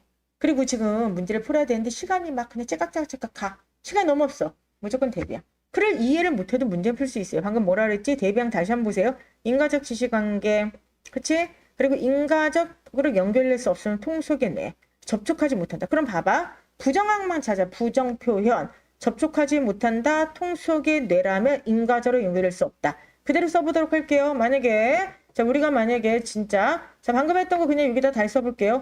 통속의 뇌라고 한다면 그쵸? 그럼 우리는 접촉할 수가 없죠? 써봐. 거의 부정한 그대로 써봐. 접촉하지 못한다. 인과적으로 연결될 수가 없다. 그대로 써봐. 인과적으로 연결될 수가 없다. 됐습니까 여러분들? 그렇게 보시면 되지 않겠습니까? 됐죠? 이것만 한번 해보도록 할게요. 그럼 7번 문제부터 한번 풀어보도록 하겠습니다. 다음 주 이 글에서 추론한 내용으로 적절하지 않은 것은 뭐냐? 퍼트남의 주장이 옳다면 회의주의자들의 주장은 설득력입니다. 대비항이죠. 봐봐. 통속의 내라고 하는 것은 누구를 지지하는 거야? 이거는 회의주의자들의 근거가 돼. 그치? 근데 회의주의자들의 반대라는 대비항이 뭐야? 퍼트남이지. 그치? 그럼 보세요. 퍼트남이 오르면 회의주의자들은 설득력 있죠. 왜?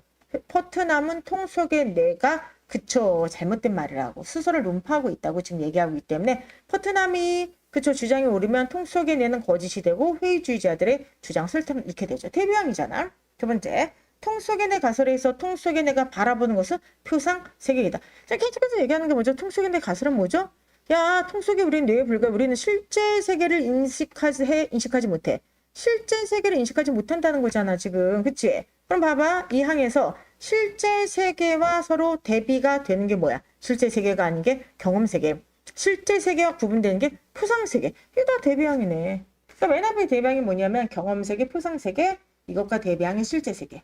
그러니까 마지막에 보게 되면은 여기를 보게 되면은 그쵸 통속의 내 가설에서는 결과적으로 여기 실제 세계만 안 들어가면 돼. 표상 세계, 경험 세계 다 들어가도 상관이 없습니다. 됐습니까? 그 다음에 세 번째 회의주의자는 표상 세계의 존재를 긍정하지만 실제 세계는 부정한다? 아니지. 지금 회의주의자는 뭐라고 얘기했어? 얘들을 구별하는 거예요. 그럼 이 문장을 잘 봐봐. 문장이 뭐냐면은 회의주의자들은 여기 나왔죠? 회의주의자는 표상 세계와 실제 세계를 구분하죠. 구분한다고 하는 거 양쪽 다 인정은 하는데 그쵸 이건 차이가 있다는 뜻이니까 똑같지 않다는 뜻이니까 틀렸네. 답은 그래서 3번이 되겠습니다. 자, 그 다음에 난 지금 거짓말을 하고 있다. 뭐죠? 스스로를 논파하는 가정이죠. 왜? 내가 거짓말하고 있으면 내 진술조차도 뭐야? 그쵸 거짓말이 되니까 거짓말을 하고 있다는 거짓말이죠. 그럼 나는 참말하고 있다는 거잖아. 뭔지 아시겠어요? 선배 나부꾼 배우면 조금 더 쉽게 인식이 좀 될 수 있을 것 같은데 그래서 어찌 되었든 간에 정답은 3번이 되겠습니다.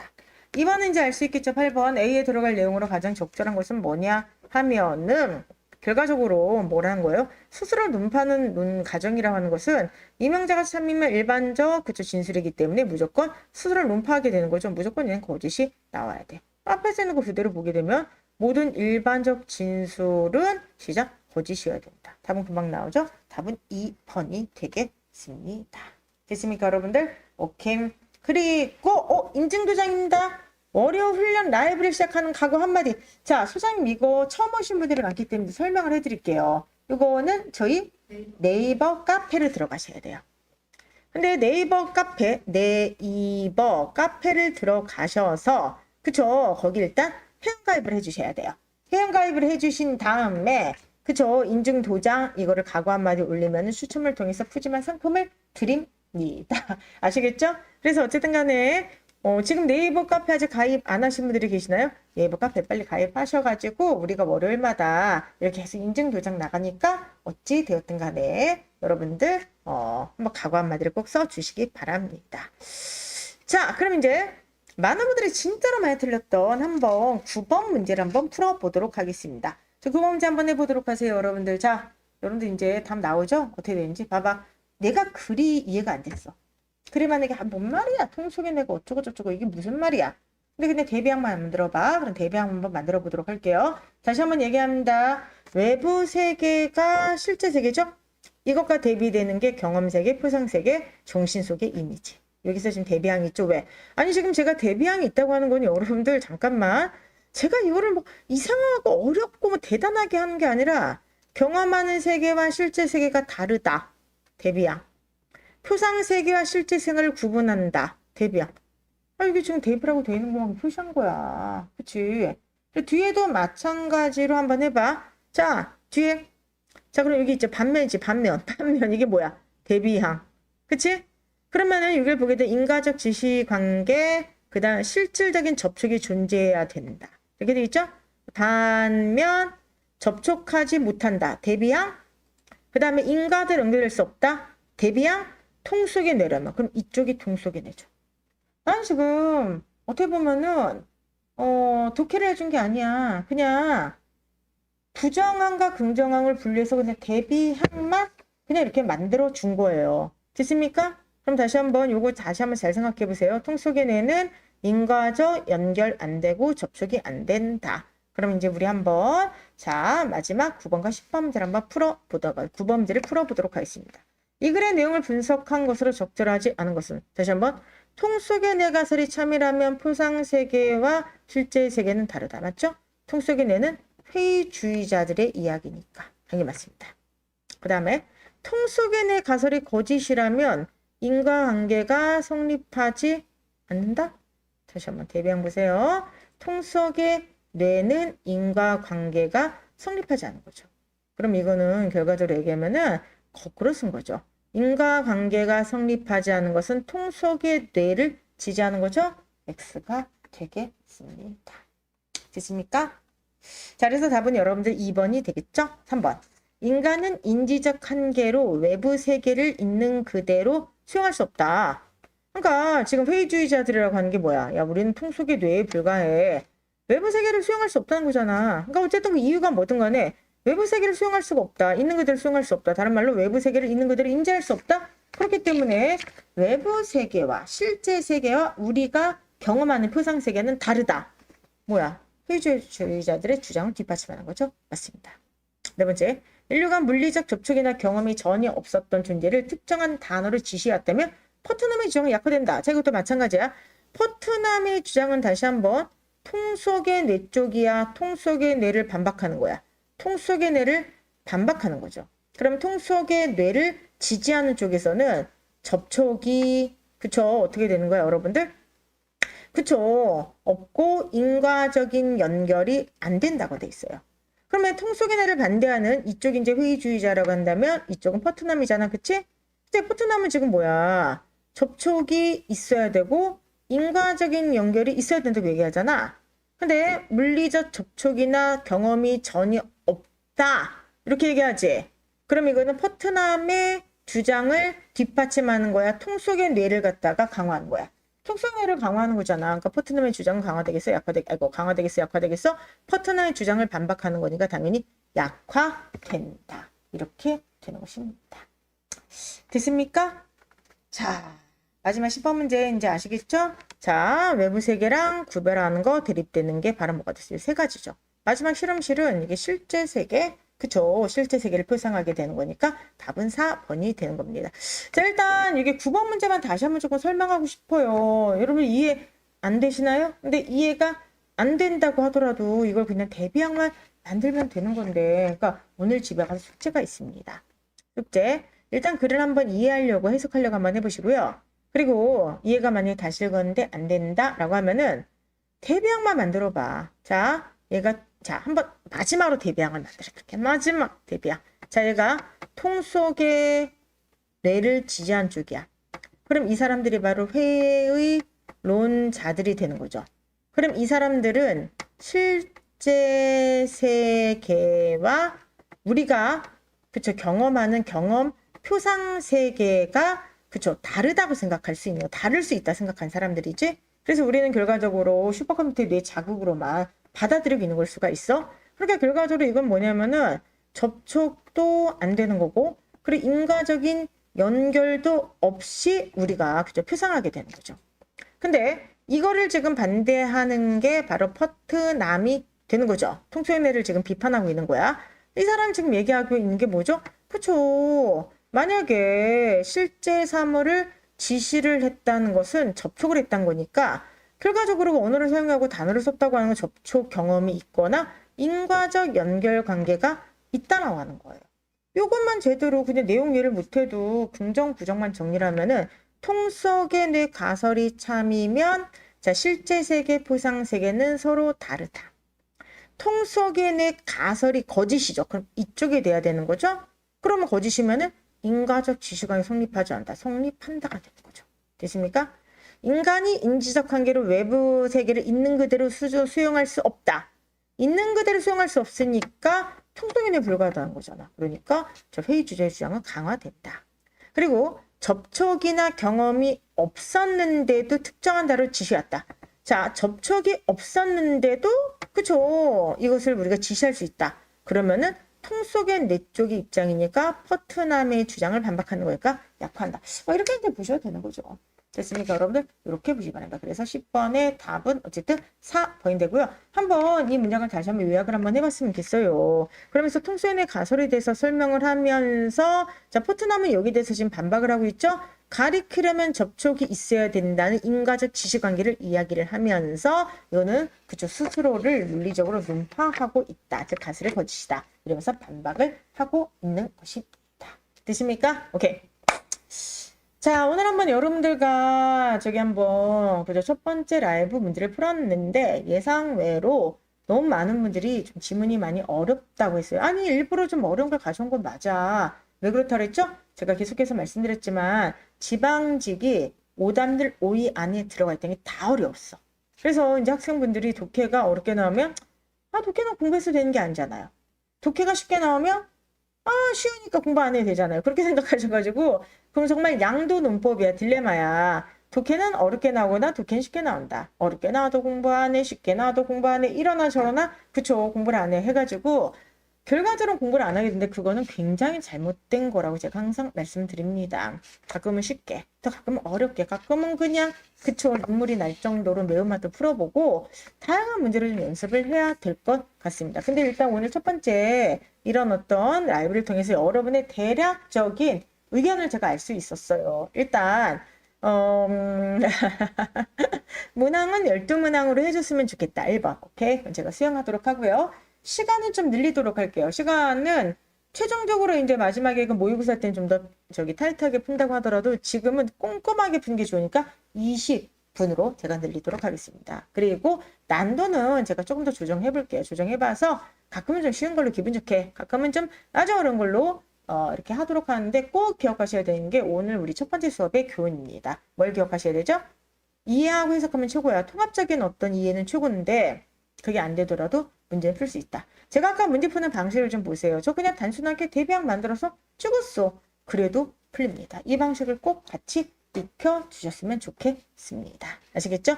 자, 오늘 이제 첫 번째 시간인데 앞으로 이제 여러분들과 함께 공부를 하게 될 앞으로의 시간이 너무너무 기대가 돼요. 저 최대한 좋은 문제 또 재미있는 여러 이벤트를 좀 준비를 한번 해드리도록 하겠습니다. 헤어지기가 되게 아쉬운데요. 제가 마지막 질문 하나만 답하고 제가 끝내드리도록 하겠습니다. 민 선생님, 반갑습니다. 저희 이렇게 같이 이렇게 라이브를 하다 보면은 이제 익숙한 그런 어떤 닉네임들이 정말로 많이 이렇게 보입니다. 반갑습니다. 시험 더 잘 보실 거라고 믿습니다. 그렇죠? 예? 누구요? 라이브를 듣고 지금 합격하셨다는 분이 레디쇼 이렇게 오셨다고 합니다. 자, 합격생분 기운 좀 뿜뿜 나누시기 바라고요. 우리도 내년에는 반드시 합격해서 합격생으로 온다. 이렇게 생각하시면서 여러분들 수업을 들으시기 바랍니다. 자, 이번 주에 논리 이제 드디어 시작을 했습니다. 올인원도 논리 시작했고 시간 단축 논리도 시작했는데 다음 주에는 이번 주 진도문을 바탕으로 문제를 낼 거야. 당분간은. 자, 다음 주까지 여러분들 올인원 논리, 시간 단축 논리 열심히 푸시기 바라고요. 다음 주 논리 3문제 진도에 맞춰서 내도록 할 테니까 한번 열심히 풀어보시기 바랍니다. 저희는 다음 주 월요일 날 7시에 만나 뵙도록 하겠습니다. 감사합니다. 안녕히 계세요.